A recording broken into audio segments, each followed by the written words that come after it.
Halo, saya Cindy Valiausna dari program studi S1 Manajemen Universitas Cyber Asia.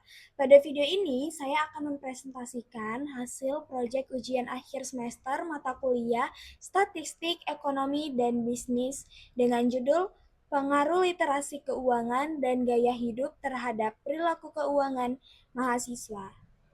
Penelitian ini dilakukan untuk mengetahui apakah literasi keuangan dan gaya hidup memiliki pengaruh terhadap perilaku keuangan mahasiswa berdasarkan data yang diperoleh melalui kuesioner. Penelitian ini dilatar belakangi oleh kondisi bahwa mahasiswa mulai memiliki tanggung jawab dalam mengelola keuangan pribadi, baik berupa uang saku maupun penghasilan. Dalam pengelolaan tersebut, literasi keuangan menjadi salah satu hal yang penting karena berkaitan dengan pemahaman mengenai bagaimana seseorang mengatur dan menggunakan uang. Di sisi lain, gaya hidup juga dapat mempengaruhi keputusan seseorang dalam menggunakan uang. Misalnya, dalam menentukan prioritas pengeluaran, mengikuti tren, maupun membeli sesuatu berdasarkan minat.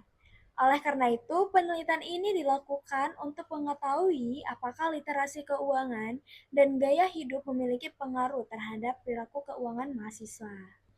Penelitian ini memiliki 3 tujuan utama. Pertama, untuk mengetahui pengaruh literasi keuangan terhadap perilaku keuangan mahasiswa.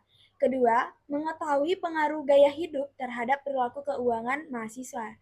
Ketiga, untuk mengetahui pengaruh kedua variabel independen tersebut secara bersama-sama terhadap perilaku keuangan mahasiswa. Dalam penelitian ini terhadap dua variabel independen, yaitu literasi keuangan sebagai X1 dan gaya hidup sebagai X2. Sedangkan variabel independennya adalah sedangkan variabel dependennya adalah perilaku keuangan sebagai Y. Penelitian ini menggunakan pendekatan kuantitatif dengan instrumen berupa kuesioner. Responden dalam penelitian ini adalah mahasiswa. Kuesioner menggunakan skala Likert 5 poin, mulai dari 1 yaitu sangat tidak setuju sampai 5 yaitu sangat setuju. Data kemudian ditabulasi menggunakan Microsoft Excel dan selanjutnya akan dianalisis menggunakan SPSS sesuai ketentuan UAS jumlah responden yang minimal 40 orang. Instrumen penelitian terdiri dari 3 variabel dengan masing-masing 5 pertanyaan. Variabel X1 yaitu literasi keuangan mengukur pemahaman responden mengenai anggaran, kebutuhan, dan keinginan, serta tabungan, utang, atau kredit, serta investasi. Variabel X2 yaitu gaya hidup mengukur kecenderungan responden dalam aktivitas minat, mengikuti tren, menentukan pengeluaran, dan mengeluarkan uang untuk pengalaman tertentu. Sedangkan variabel Y yaitu perilaku keuangan mengukur bagaimana responden merencanakan, mengendalikan, dan menggunakan keuangan mereka. Secara keseluruhan, terdapat 15 item pernyataan penelitian. Berdasarkan data yang telah terkumpul, saat ini terdapat kurang lebih 37 responden berdasarkan jenis kelamin, terdapat 19 responden perempuan atau sekitar 51,4% dan 18 responden laki-laki atau sekitar 48,6%. Jika dilihat dari jumlah uang yang diterima setiap bulan, kelompok terbesar adalah responden dengan jumlah di atas 3 juta rupiah, yaitu sebanyak 15 orang. Namun, jumlah ini masih belum memenuhi ketentuan minimal UAS, yaitu 40 responden.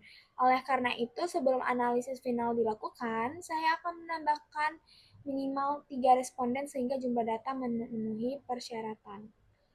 Setelah data terkumpul dan ditabulasi, tahap selanjutnya adalah melakukan analisis.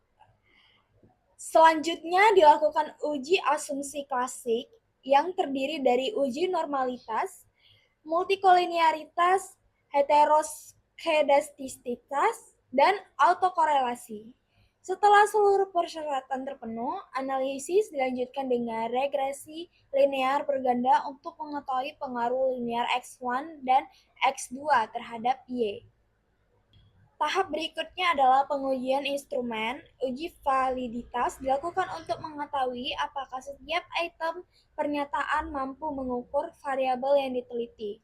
Selanjutnya, uji reliabilitas dilakukan untuk melihat konsistensi jawaban dari item-item dalam setiap variabel.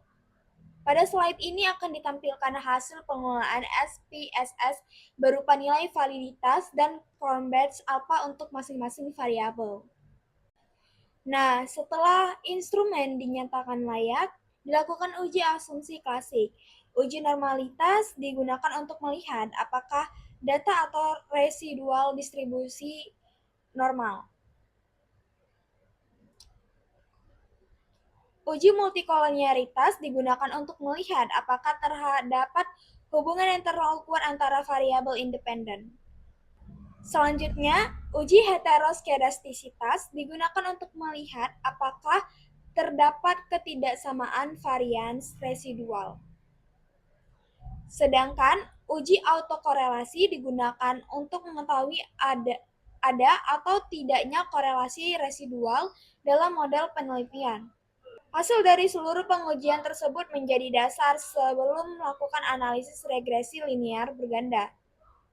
Tahap terakhir adalah regresi linear berganda. Analisis ini digunakan untuk mengetahui pengaruh literasi keuangan dan gaya hidup terhadap perilaku keuangan mahasiswa. Dari hasil regresi, kita akan melihat nilai signifikan masing-masing variabel untuk mengetahui apakah X1 dan X2 memiliki pengaruh terhadap Y. Selain itu, nilai R-square digunakan untuk melihat seberapa besar kemampuan literasi keuangan dan gaya hidup dalam menjelaskan variasi perilaku keuangan mahasiswa. Berdasarkan seluruh hasil analisis tersebut, kemudian dapat ditarik kesimpulan mengenai apakah hipotesis penelitian dapat diterima atau ditolak.